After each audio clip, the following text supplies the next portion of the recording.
All right, part 2 of our series, diving into the question, what's happening to faith, religion, and God? Last week we talked about our background in religion and faith and God and what we believed growing up. And we had talked about this week, we were going to discuss, the biggest questions surrounding faith and likely have a lot of disagreements in this time.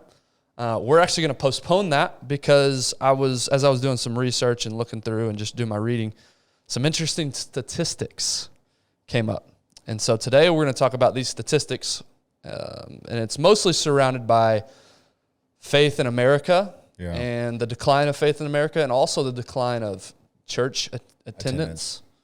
And maybe our theories as to why. Now, there's probably a lot of theories out there, and there's a lot of people have their opinions. We're going to give ours today. And then next week, part 3, we'll discuss the big questions. So, as I said, was doing some research, saw some statistics that were interesting to me. Scary, interesting, all the above. So the Pew Research Center did a poll, and in 1972, 90% of U.S. adults identified as Christian. How many? 90% in 1972. In 2007, so you're a better mathematician than I am, however many years later that is. 37 years. 37 years later, 78% of U.S. adults identified as Christian. So decline there. 16% identified as atheist, agnostic, no realistic affiliation, and 5% identified as other religions. 2021, 63% of U.S. adults identified as Christian. 29% as atheist, agnostic, no religious affiliation, and 6% other religions. So 1972, 90% of Americans identified as Christian. Now 2021, last year, only 63%. So massive decline there. As far as church attendance goes, church membership. And again, there's nuances to statistics, right? Some people... maybe they're members, but they don't ever attend. Like, there's a lot of different, but let's just take the numbers for what they are here. So from 1937 to the year 2000, so what is that, 63 years? 1937 to 2000. Yep. 63 years. Church membership hovered pretty consistently at around 70% of Americans attended church regularly. So for 60 whatever years. In 2000, that number dipped quickly to 61%. So 63 years of consistency, all of a sudden in 2000, dropped down 9%, 61%. In 2020, for the first time in American history, 47% church membership. So less than 50% for the first time in American history. Church attendance was down to 47% of Americans. And what year again? 20... In 2020. 2020. Yeah. So obviously you have the pandemic there. I didn't dive into the exact I would say details of it. I would argue that number has noticeably dropped since 2020. So you think it's dropped even more since the last 2 2020? years. Yeah. Yes. Okay. So whether the stats are that or not, I think it's clear at this point church attendance is down. Mm-hmm. Religious affiliation is down. Mm-hmm. So I have my theories. I wrote down a couple of things. And I'm sure if you gave me an hour, I could come up with some more. Yeah. But I wrote down 3. I'm curious, what's your reaction to this? What's your thoughts? What are your theories? I'm sure we have overlapping theories, but tell me what you're thinking when you hear those stats. I want to hear yours first. Okay. Or at least one. We can go back and forth. Yeah, okay. Because I've got a couple too. And these are in no order. I just wrote them down. But one of my theories is, and I'm sure there's data to back this up, and I'm not the only one that said this, but because we're no longer confined to small communities, technology has exposed us to wider trains of thought. I can now listen to people, coming from my small town like we listened to last week, where everybody around me was a Christian, went to church, and obviously I went to public school, and I interacted with other people, but for the most part. The people closest to me went to church. Yep. I didn't have internet. I didn't even have cable till I got to later in high school. So my exposure to the outside world was very minimal. I didn't care about the news. My world was my block and my school. Yeah. And so growing up, I was exposed to whatever my parents taught me and whatever my school taught me. That was about it. Yeah. Now, 2022, I can go listen to Joe Rogan. I can go listen to Sam Harris. I can go listen to well-known people in our community, in our country, that have very differing views than I did growing up. Yeah. I'm exposed to different. I moved to the bigger city now, and now I'm exposing and enlarging my circle. So to me, one of my theories is that we're just exposed to more trains of thought now. We're able to listen to different points of view, and this can translate now to, I never really thought about that. Okay, that's interesting. That's an interesting point they're making. Let me explore that further. Yeah.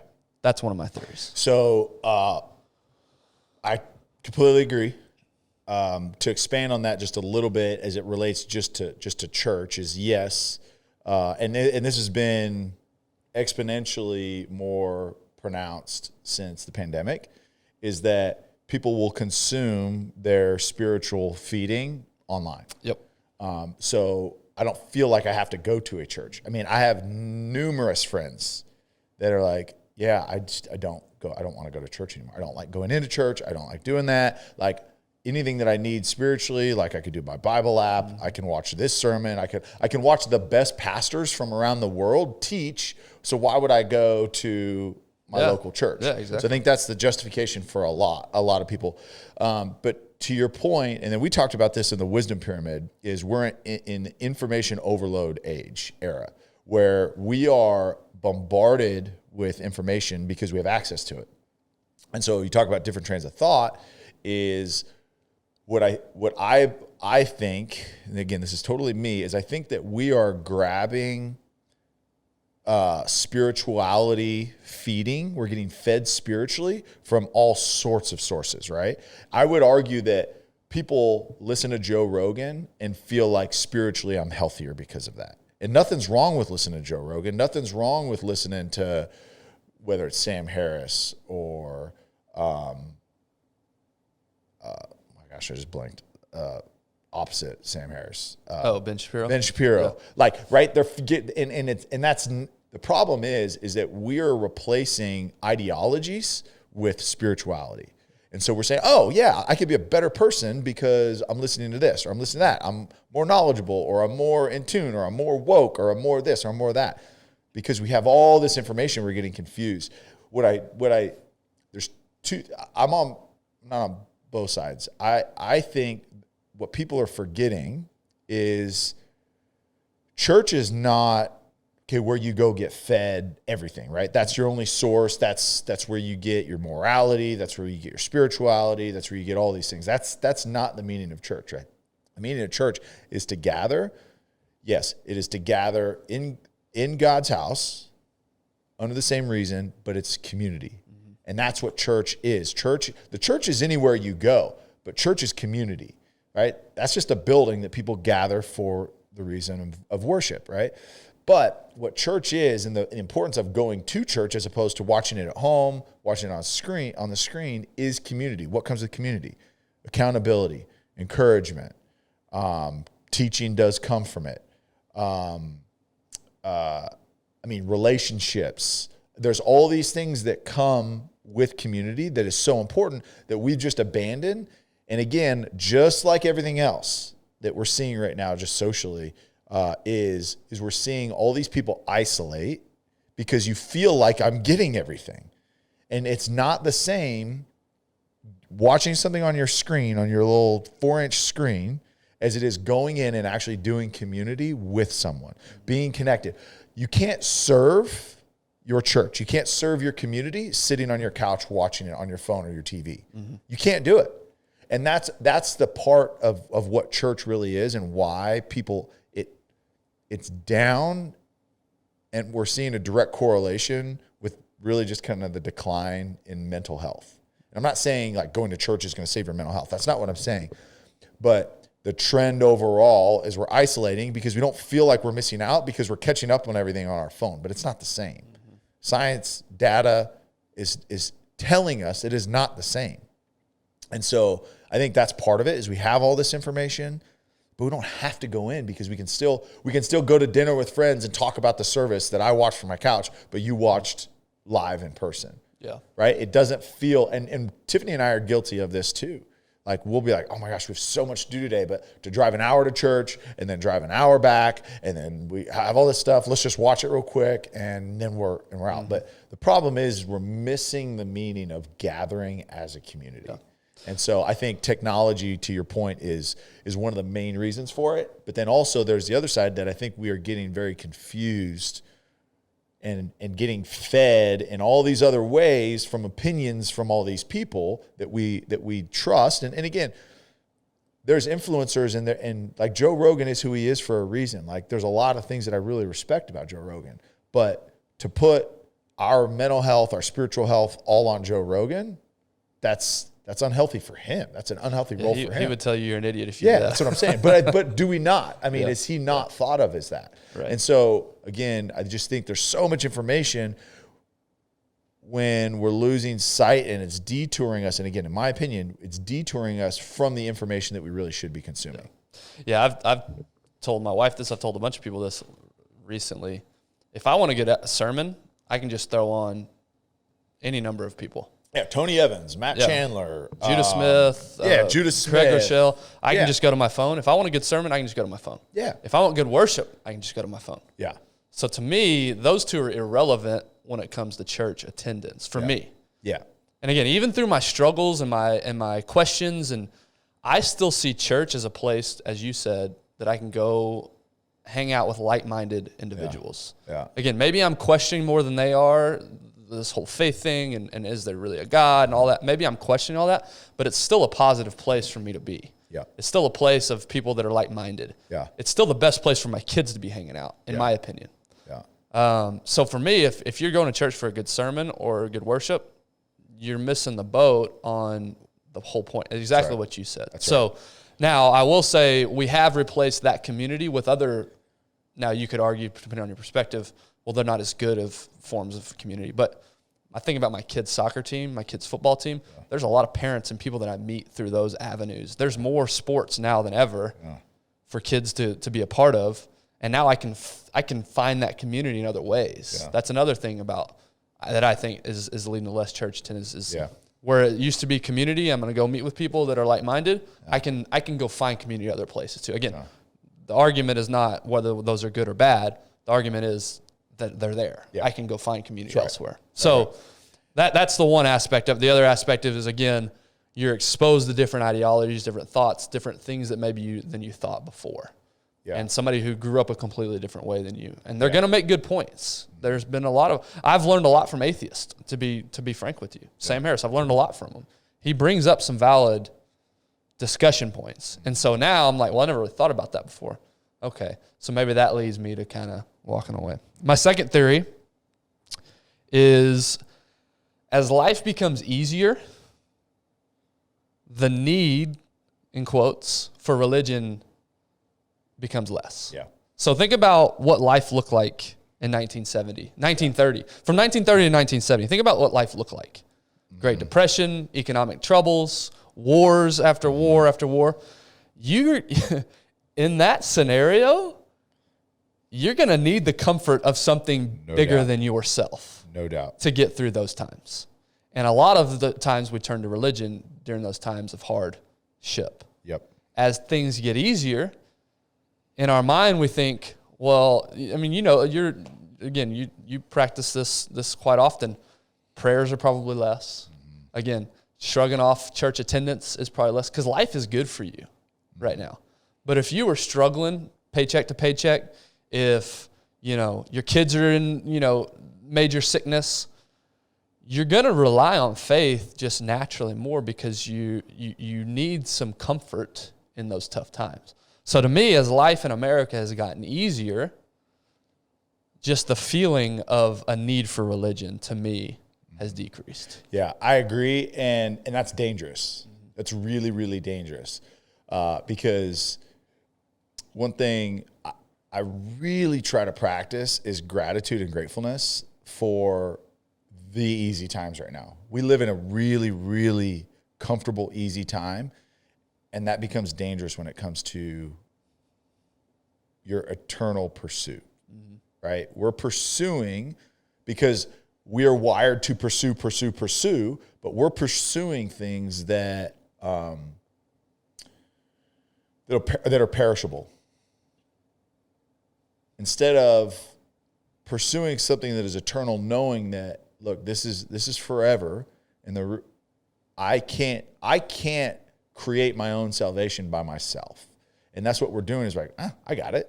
I mean, really, because I don't have to put in I don't have to put in that much effort to make my life comfortable and nice, because our surroundings are there and everything is there for us to be comfortable.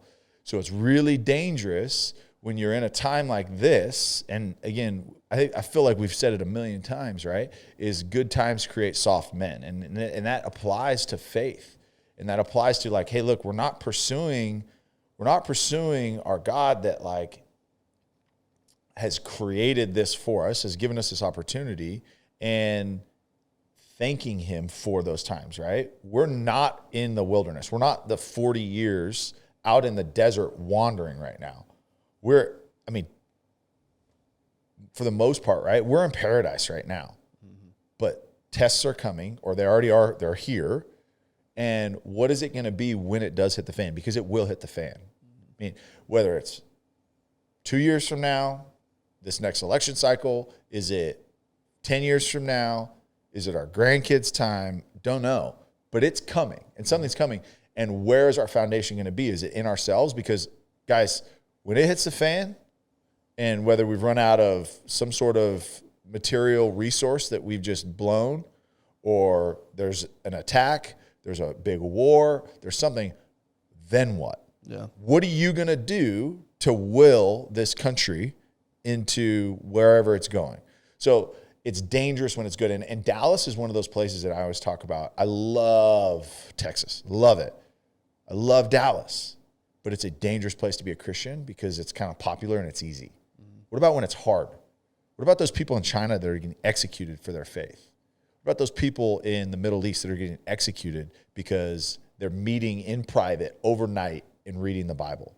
Like, that is true faith, and we're not tested here. So it's easy to be a Christian. It's easy to go say, oh, yeah, I go to this church and this, and you show up, and it's like, but then everything that you're doing outside of church is completely the opposite of what Jesus teaches us, right? So I agree. It's easier, and we don't need God because it's not this, but we do more than ever. We really do.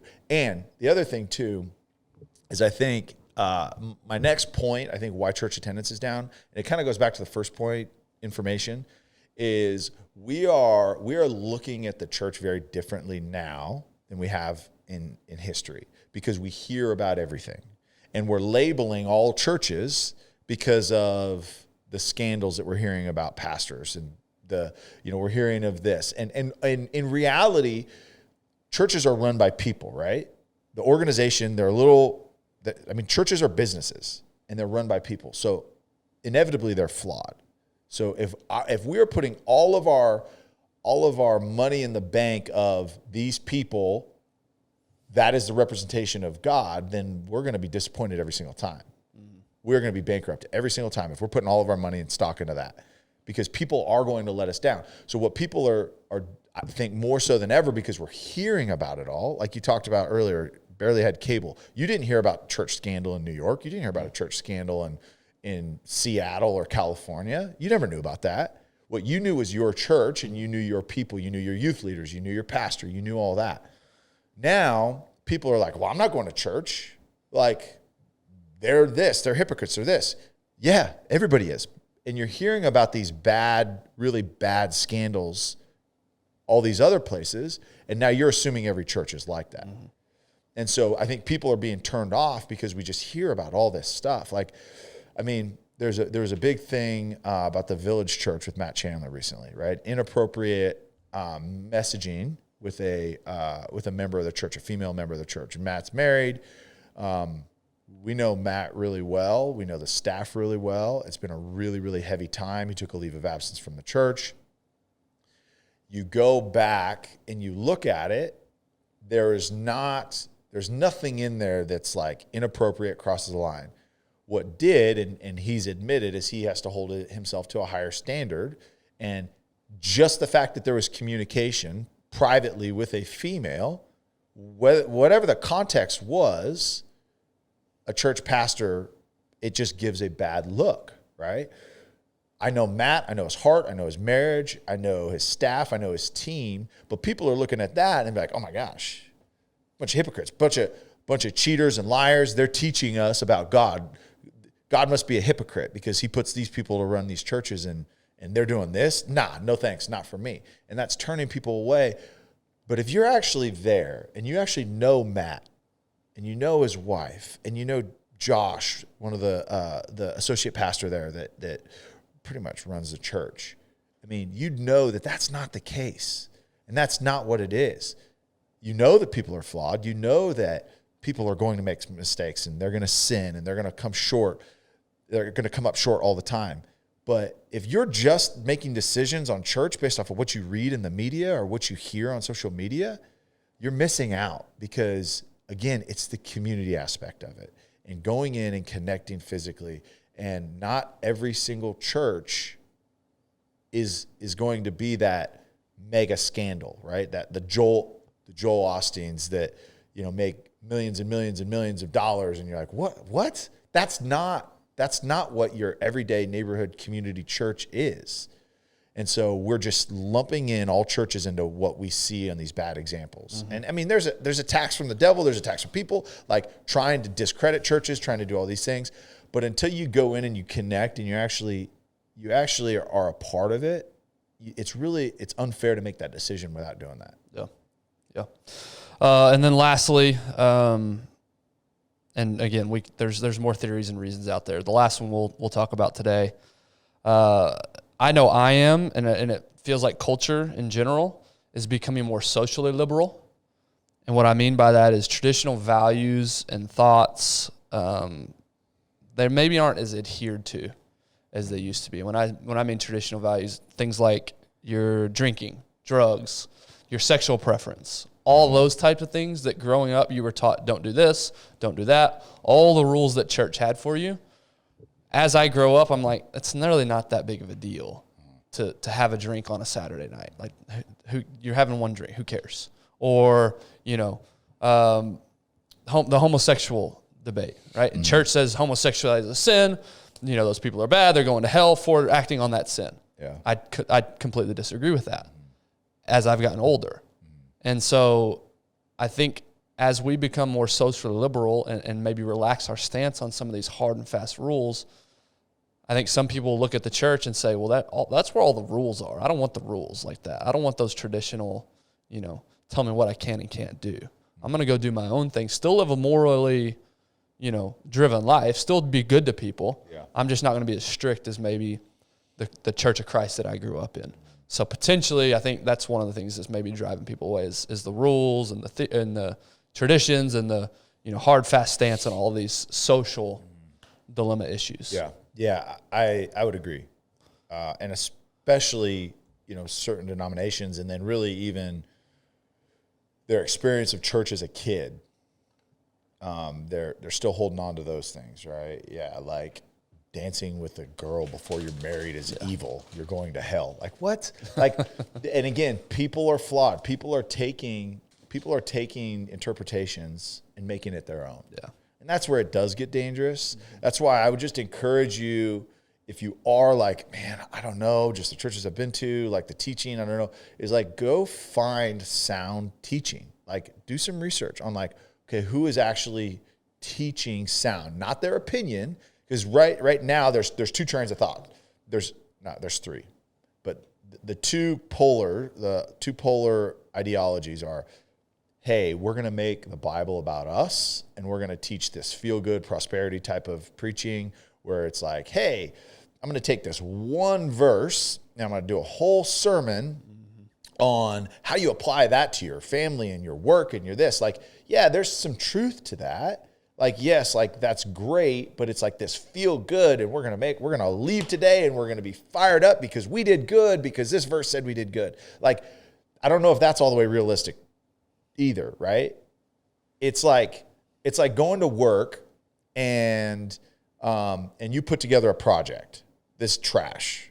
It's awful. You did it the night before at midnight and you didn't do a good job. You threw it together and your boss is like, you know what? I love the font that you did. You're doing awesome. The font you used is the best font ever. That's so good. So proud of you. You know what? Here's a bonus. Good job. Keep doing it. So what I think that's reinforcing like half-ass effort. You know what I mean? And half-ass dedication, and that's not healthy either, because that's not getting you better. That's not getting you strong in your faith. That's not bringing you closer. That's not teaching you. And then the other side of it is the legalistic, like Old Testament type teaching, where if you're in an elevator with a woman, you're a sinner. If you actually look at a woman, you're a sinner. If you're a woman and you talk to a man, you're a sinner. Like, there's all of that side of it too. Women, if you wear anything but a dress to your ankles, you are creating lust. And women, your only job is to serve your husband and your household, and that's all you're supposed to do. Like, that's not what the Bible says. Like, that's what maybe parts of it, and that's where sentences, and that's where it's really dangerous too, right? Is you're taking little snippets over here, but also over here, like the verse in the Bible that says, women shall serve your husband.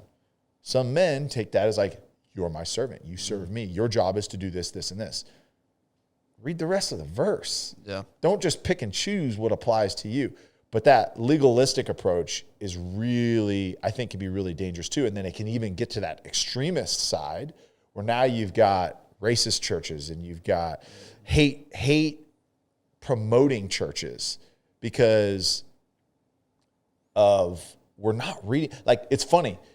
The New Testament, people just skip right to the New Testament, right? Because that's kind of more of the feel-good, realistic, but there's a reason, right? The gospel is the good news. Like, that's what the gospel means. It's good news. So yes, we need to read that. We need to understand the history. We need to understand the context, how we got to Jesus, all the things that we screwed up in the Old Testament. I mean, the Hall of Fame of the Bible, the Davids, the Solomons, the Abrahams, the Moses, right? All of them screwed up at some point. We need to learn from that. And then now, the New Testament is all about our sanctification, our grace, our mercy, all these things that we were given that those in the Old Testament didn't have an opportunity to have. And so, yes, it's great to read those, but it's like some of these legalistic churches, it's like, do you forget the whole part about Jesus? Yeah. Do you forget about that he hung out with prostitutes, he hung out with tax collectors, he hung out with murderers, like those were his people. Those were the people that he hung out and chose to be with. And so then for you to act like you're too good now for those people, or those people are less than you, like that's idiotic. So again, you see both of those polar, like there's a lot of churches on the one side that are like feel good, feel good, feel good, feel good, and don't want to preach about accountability, or don't want to teach about some of the hard like lessons and addiction, and talking about, hey, listen, like there are fundamental truths that we stand for and that we believe that the Bible teaches. But overall, it's not our job to hate somebody, to put somebody down, to not love somebody, to not accept somebody. You are not the judge, jury, and executioner. Like, that's not your job. Your job is to love. That's it. There's too many churches, I think, that are on the feel good, feel good, feel good. And then where we're drawn to, and I love about our church, and we had Jamin on the show, we're going through the wisdom series, is there's truth and teaching that sometimes is hard to hear, but it's done with love so that you can escape the bondage of sin and all those things, right? Because again, when we're doing these things, when we're lying, when we're cheating, when we're doing things, tell me that you feel good. Somebody here that does those things, after you do those, tell me you feel good. Like, that bondage we're not intended to live with that weight on our shoulders. So it takes truth. It does take principles and character and morality to to live those things out to get that freedom, right? So teaching that, but then is also teaching the good news that like, it doesn't matter. Like if a homosexual is sitting in the front row, we're not going to kick him out. We want him to know Jesus. We want him to love the God that we love. We want him to know those things. And you're welcome.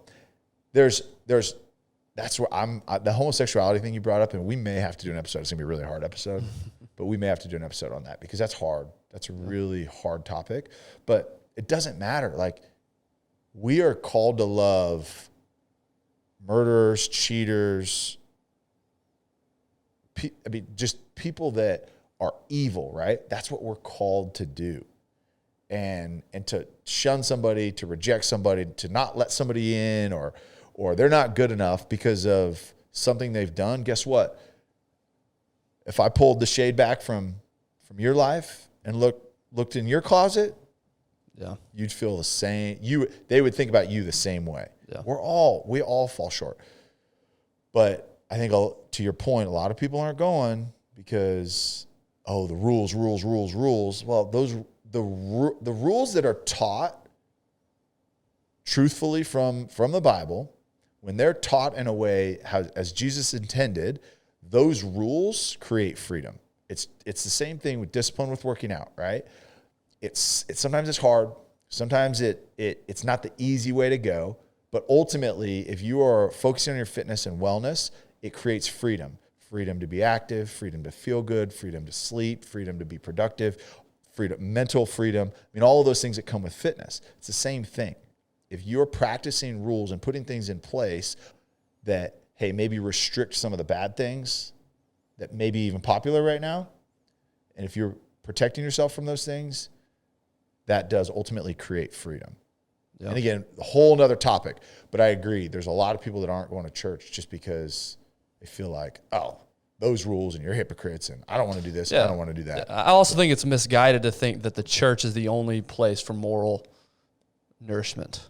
Meaning, now your perspective is no matter what, that's where these principles are coming from. But I'm just saying, I can point to plenty of examples, not personally, but plenty of examples of people out there that have nothing to do with faith, but are living morally appropriate lives, doing a lot of good the problem in the world. With morally appropriate life is that's a sliding scale. That changes. That changes whatever the day is, right? Morally in the 1800s, right? Morally, right? It's not okay. It wasn't okay to do certain things that totally is fine now, right? So that's a sliding scale, and that's the problem. Is there's no foundational truth that stands the test of time when you're just speaking morally. And I don't think, church, I don't think is like the only place you can get moral coaching. And in fact, I would argue that like the church, that's not what they're saying. The ones that are teaching sound, they have sound teaching, it's like being moral doesn't create salvation for you. That's not how you get into heaven. So then I would argue, if that's your perspective, that I don't have to go to church to get my moral bearing. Yeah. Why would I go to church? Well, because you are doing those things, you are treating people those ways, not out of obligation, not out of following rules, not out of fear, but you're doing that out of gratitude. Like, I get to love on somebody else. I get to treat someone well. I get to treat myself well. I get to treat my kids well, my spouse well, those people around me. I get to do that because I've been given the ultimate grace. And that's a different perspective. It's like going out, and I spoke at Salina, and this last thing, I know we got to wrap up. I spoke at Salina's homecoming little rally deal a few weeks back, which was an unbelievable experience just because being a part of a community up there is completely different. I mean, there was like 8,000 people at this rally that started at 9:00 at night out on the field. I mean, it's unbelievable. But I was talking to these kids, and of course I winged the whole thing because I came in with a plan and I winged the whole thing, which is what I do. I'm just looking around, and honestly, I was choked up, and I was just like, when you play this game and you play out of obligation because your dad wanted to, your coach wanted to, you play at a completely different level there than you do when you play the game because you get to play the game and you get to go to war for your brother next to you, and you get to go play a game with that logo on your helmet that represents your community. You get to. It's a completely, when it comes down to crunch time and it's 4th and 1, 3 seconds left on the clock, you've got to score to win the game. If you're going out there like, oh man, if I don't get this, man, I'm going to get in trouble. Or heck yeah, I get to do this. This is what it's all about. Like I get to, no matter what, my coach is still going to love me. My parents are still going to love me. My community's still going to love me, but I get to do this and I want to do it for them. That's a completely different motivation than doing it out of, man, if I don't get this, man, I'm going to get in so much trouble and I'm going to be shunned. Completely different. Like completely different motivation. That to me is kind of maybe a bad example, but an example of faith. I get to do these things because I've been forgiven for coming up short every single day of my life. Yeah. So that's where the morality comes from, out of gratitude, not obligation. And again, I think you can appreciate that that's your perspective. 100%. That's where you come from. But there's a lot of people that completely disagree 100%. and say, I can go serve people. Yeah. I can go do a lot of good in this world without ever stepping foot into a church service. 100% can. And so I think can. that, and again, not necessarily that I agree or disagree. I think, but that's potentially what's leading to people away from the church is knowing, okay, I can get all these things outside. Yeah. Why would I want to go spend 3 hours on a Sunday morning? Yeah, but if morality is in this life is your only goal, then yeah, for sure. Well, but you got to remember, there's people that completely disagree that there even is a God of existence at all. And so if I don't think that there's even a God, and I think that this life is all that there is to live, and nothing really happens when we're done, well, then I'm going to choose to spend that time doing the things that I think are right. And there's a lot of examples of people that we would call doing great things that completely disregard this whole afterlife and is there life after death. Yeah. So they're going to be coming at this discussion from a completely different perspective. That's right. And again, that's potentially why people are walking away from churches, because they're thinking, I can still get these good things outside of the church. And again, I, whether I disagree or agree with them, I don't know. That's what I'm still trying to discover. None of us, I think you've helped me realize that we're never going to have the perfect answer, the right answer. We're not. I just want to make sure that we're not totally, disregarding that there's other ways to go about and live what I would call a good life. Yeah, and I totally agree. And the big question of, do I think that there's a God? Right, that's a different conversation. We'll talk about that next week. Yes, that's a totally different conversation, and everyone's got to go through their journey and figure that out themselves. Because if you're sitting here and you're an atheist, and I say yes, there is a God, and you're like, how do you know? We would just go around in circles and never. Right. I mean, there's unbelievable like scientists that are atheists that are like, no way. Mm-hmm. And there's unbelievable scientists that the science is pointed to a higher being. You can find evidence for both. You really can. And so it ultimately is a heart decision. And I believe as people, and again, we're talking about this next week, as people, we can point there, but we can't convince you. We're not the one that's going to do a heart change, right? And that's what, like, I think evangelists, like, there's this high of like getting somebody to like get to know God and get to know the good news and all that stuff. And like they've come to Christ and they've been saved and all these things. Like, there's that high, and there's an ego associated with that. Like, hey, I brought them to God. I saved them. And that's like, your parents are missionaries, right? Their sole job was to spread the gospel to areas that have not known Jesus. Right. And I'm not saying your parents were this way, but there's evangelists that are like, yeah, I saved 1,000 people at this conference today. It's like, did you? You're the one that physically got them to come to this conference?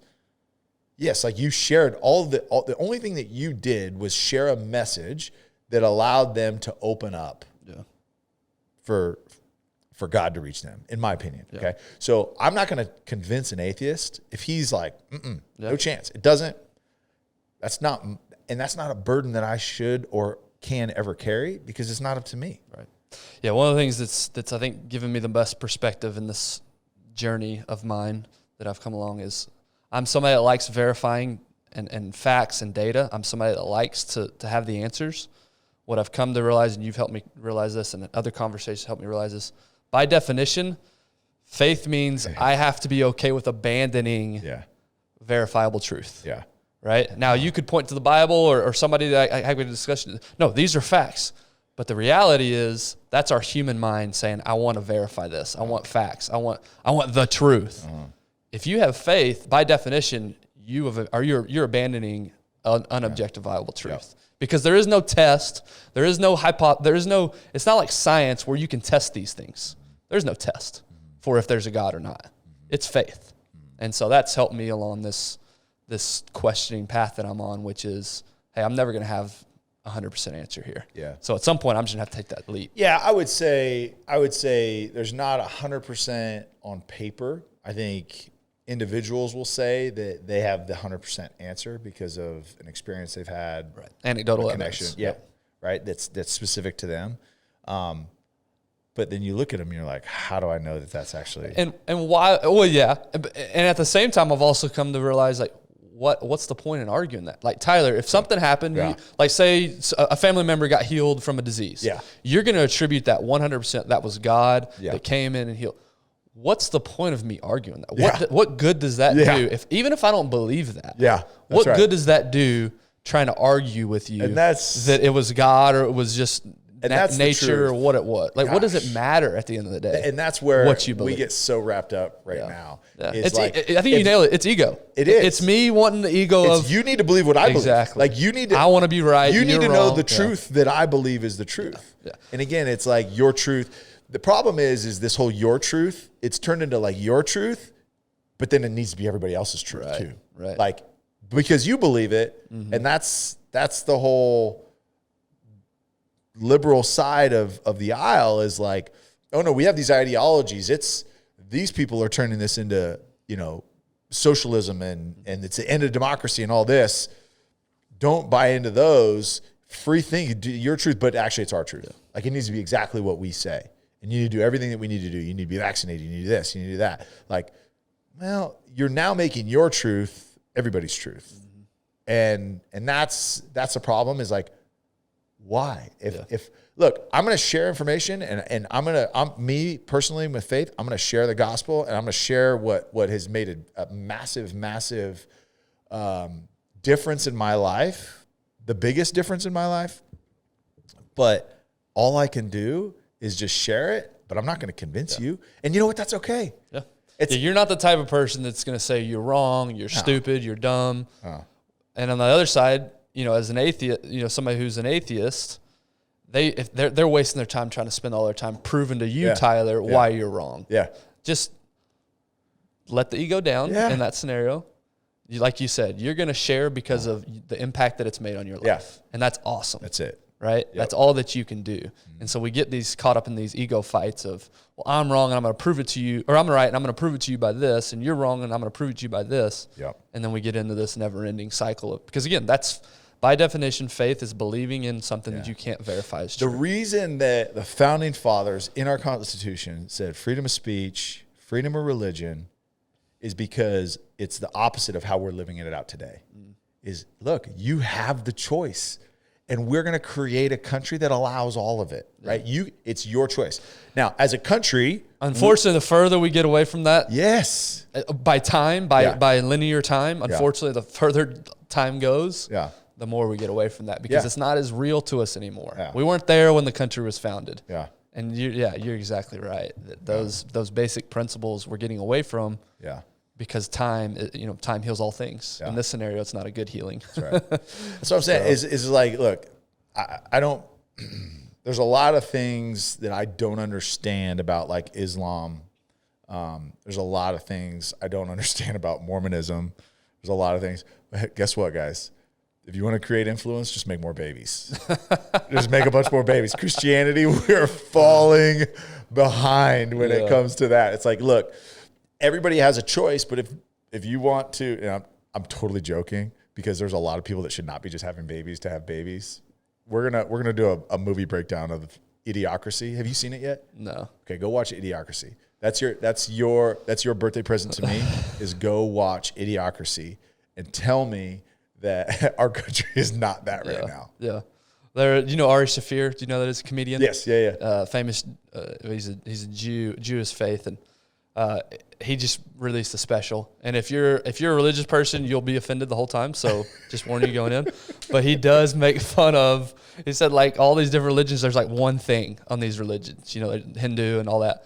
But he said Christian, there's like 33 different flavors of Christianity. Yeah. And so he said, well, we believe Jesus carried the cross on his shoulder, and you believe Jesus carried the cross and he drug it on the ground. So there's so many different Christian religions. It's just a funny, anyway. Yeah, these are more discussions we'll have next week. But again, when we started this discussion and talked about what we want to have, I had a perspective. And just in 2 weeks, my thinking's already evolved. Yeah. Based on some things that you said, based on conversation, I've had multiple conversations with my oldest brother about this type of things. He's kind of going through the same thing. So it's just really cool how in just a matter of a few weeks, my perspective's already changed because I'm open to it. Yeah. And I'm willing to hear. Now, that doesn't mean you're just flapping in the wind and you just take everybody's opinion. Yeah. That's right. Right? But you are open. I am open to these things, and you've helped me so much already in these. And we haven't even had the hard conversation yet. We haven't even had the big one yet. The hard one. And I'm an idiot when it comes to stuff. Like, imagine having a conversation with someone that actually like knows what they're talking about, right? That is educated and is studied on either side of it. Yeah. Yeah, we're definitely not that. So if that's what you're looking for, there's plenty of other good resources. But hopefully these conversations at least open you up, like I said, different trains of thought, different ideas. Explore it for yourself. That's the ultimate goal here is better yourself through these discussions. Go do research yourself. Go have conversations with your friends, family, other people, yourself. Yeah. Again, we don't have all the answers, and that's part of it. Yeah, we're not going to have all the answers. We can't tell you 100%. So it's about discovering this for yourself. So hopefully you guys enjoyed that. Hopefully you have a great rest of your Thursday, a great weekend. Come see us this Sunday. Come on. Darren signing autographs. We mentioned it yesterday. Darren signing autographs at 2 o'clock. Game starts at 3:25. We'll be at the league. Tyler, Darren, myself watching the game. I'm kind of looking forward to is I'm looking forward to that drive up. I always love our drive up. But I'm looking forward to throwing back a couple Jocko Go energy drinks. Getting hyped up for the game. Just getting hyped with some discipline. Go. I've walked through my pre-workout regimen with you when I used to play. I'm about to do the same. Yeah. I'm about to do 2 Jockos.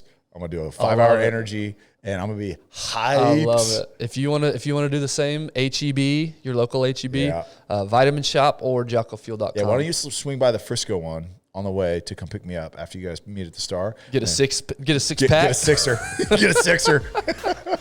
All right, guys. Appreciate y'all. Have a good weekend. We'll see you next week.